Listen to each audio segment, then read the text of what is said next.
Morning, Dan and Amy.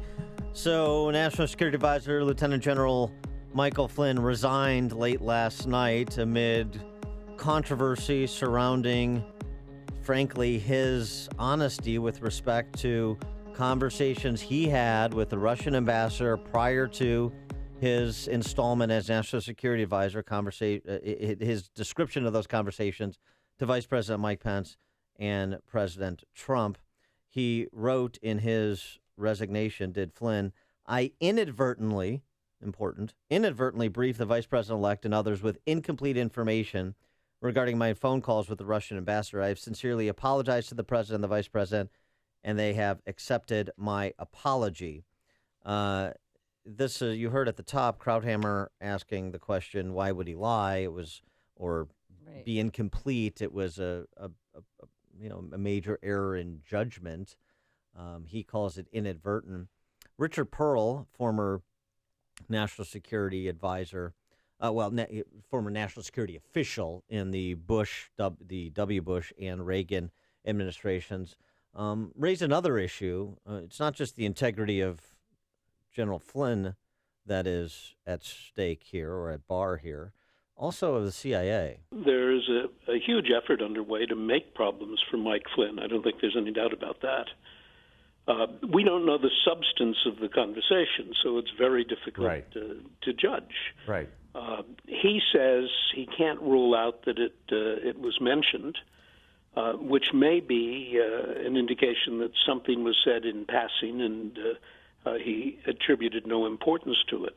Without the substance of the conversation, we won't know. But what's really striking is that if there are intercepts, these leaks of intercepts are coming from within inside the intelligence community.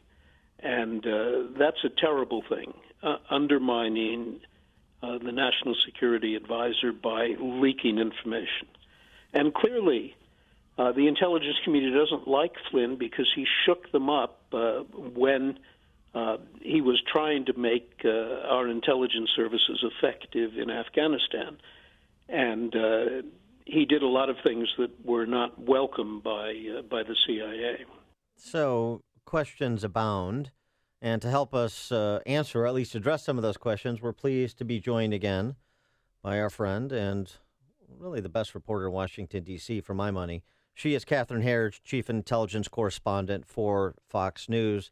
Catherine, thanks for joining us again. Appreciate it. Thanks as always for having me. So to tackle both questions, the nature of Michael Flynn's incomplete recollection, changing story, is the bottom line on this that his incomplete recollection, whether it was advertent or inadvertent, is ultimately what led to his resignation? I think it's the inconsistencies of the information that he provided to the White House that ultimately led him to decide that he had to leave this position as National Security Advisor. Based on what I've been able to learn through my reporting, is that the issue of sanctions was discussed in the phone call, but it was, in passing, no commitment was made to lift the sanctions against the Russians once President Trump came into office. It was a conversation with the tone that it would be reviewed and they would consider the matter further because these sanctions were levied by the outgoing administration. So as I said, based on my reporting, it's not the substance necessarily of the conversation, which is the issue here, but whether he was as forthright about the conversations and whether he placed the same import on the topic as others who are critics of the administration and were looking for an opening. I think it's entirely possible here that he discussed it in passing, and because there was no commitment to make a change, he didn't really place the kind of significance on it that, as I mentioned, critics clearly have. Well, then how did he put himself in a position where he could have been blackmailed? Well, it's the inconsistency, and I'm glad you raised that. It's the inconsistency in the statements which raised that issue. But I would really encourage people and the listeners of your show who are very savvy to kind of step back, and every time they see an anonymously sourced story, to ask themselves, two things. One is what is the motivation behind the leak, and what is the target of the leak. And in virtually all of these leaks in the last couple of weeks to do with Flynn's conversations, Flynn has been the target, the Trump administration has been the target, and the effort has been to undermine them. And on this point, I'd also ask people to consider the following. And I don't want to get too inside baseball, but the clip from Richard Pearl alluded to this. You know, picking up people's phone calls, or what they call telephone intercepts, this is one of the most sensitive elements of collection within the intelligence community. And these are called compartmented programs, and that's a fancy way of saying that the access to this information and the method is extremely restricted. It would be probably just a few dozen people who would have had access to it. And if you don't mind me just continuing on this point, if you pick up phone calls of people inside the United States, and one of them is an American citizen, there's special protections to mask the identity of that individual. And you have to take very affirmative steps within the intelligence community to have them unmasked, right? So if you are monitoring the calls of the Russian ambassador and you see he's talking to an American citizen, you have to take steps to find out exactly who that was. And that would have happened under the previous administration, and the knowledge of that would have been held by a very small group of people. So I would differ with Richard Pearl in that I believe that these leaks are coming from previous administration and intelligence officials, and not necessarily people who are currently within the intelligence community. And also, based on my reporting, I believe a lot of this information was collected or was known to these individuals prior to January 20th, and there has been a very targeted campaign to leak this information. And just before I got on the phone with you, I had an email exchange with Mike Flynn, who said that he believed that this was a targeted and a coordinated campaign, and that laws may have been violated with the leaking of this information. Well, that's really interesting. And so the minimization procedures, as you're referencing, this was raised in the Wall Street Journal editorial pages yesterday, too. And the questions about, well, why wasn't Flynn given the normal treatment of an American citizen with respect to any surveillance and these telephone intercepts? Right. And if he was specifically targeted for eavesdropping, then what's the basis of that targeting? What was the basis of a warrant that was obtained from a FISA court? Those are legitimate questions then. Right. So to really make it simple for your listeners, if we collect a phone call and we're monitoring, in this case, the Russian ambassador, and he's having a conversation or he's texting what's presumed to be an American citizen inside the United States, the identity of that caller is minimized or masked. You can't see who it is. You have to go through several steps in order to identify who that person is.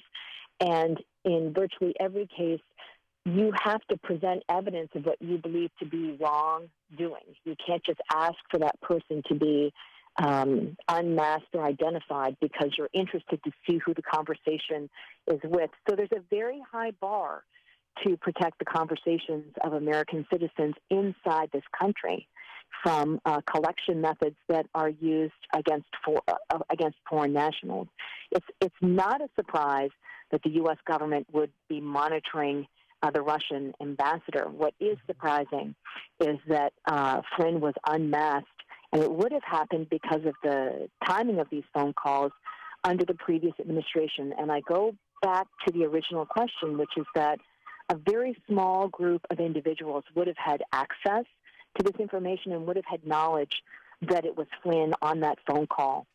And this appears to be a severity of a leak that we have not seen for a very, very long time, and it could only have come from a very small pool of individuals. And I know that based on my reporting that the head of the House Intelligence Committee is asking the FBI to do an assessment of these leaks and essentially whether laws were broken. Well, when it was. Go ahead. I'm sorry to interrupt, but then I want to go back to the Washington Post story. Justice Department warned White House that Flynn could be vulnerable to Russian blackmail. based on the nature of the conversation, we understand it to be, even though we don't know exactly what it was. Well, I know we're kind of in difficult territory, but it's based on the reporting that I have. Yes. It's the issue is the inconsistency Right. in the story. It's not the substance of what was. It's not the substance of what was said. So that Washington Post. I mean, is from your reporting, would you say that Washington Post story is a little bit out over its skis? I want to just stick with what I know. Okay. All right. Fair enough. Rather than comment on other people's reporting, based on what I've been able to learn, is that the conversation, there was no promising conversation to the sanctions. Catherine, we're losing you. I think NSA has got a FISA Intercepting our warrant for phone your call. phone now. Oh, wait, no, you're back. There you go. There you go. Hey, real quick, Anyway, the Justice Department, the acting Attorney General, Sally Yates, is the one who warned the White House last month, though, that he could be getting blackmailed, correct? Is she the one who started this? This is the reporting this morning. But again, what I would really urge your listeners to do is to always ask themselves, when it's an anonymous source, ask what is the motivation behind that leak and who's the target. And this seems to be another example of someone who is a critic of the current administration, trying to put out their information, which is designed to, in this case, further undermine Flynn and the White House. Those are good questions to keep in mind. If I could just, bottom line that people really need to pay attention to is, if you put the politics to one side, this appears to be the leaking of information which is highly sensitive and compartmented and only held by a very small group of people. This is a very serious matter, and that collection method on the Russian ambassador is now lost. It's now lost. Let me... that would be the belief. Okay, important points. Let me also ask you, from what you've gathered thus far, do you have any insights into who may be Flynn's replacement at NSA?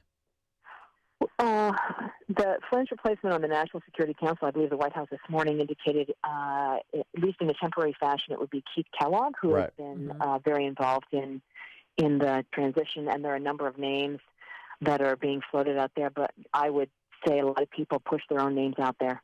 Okay. Yeah, that's true.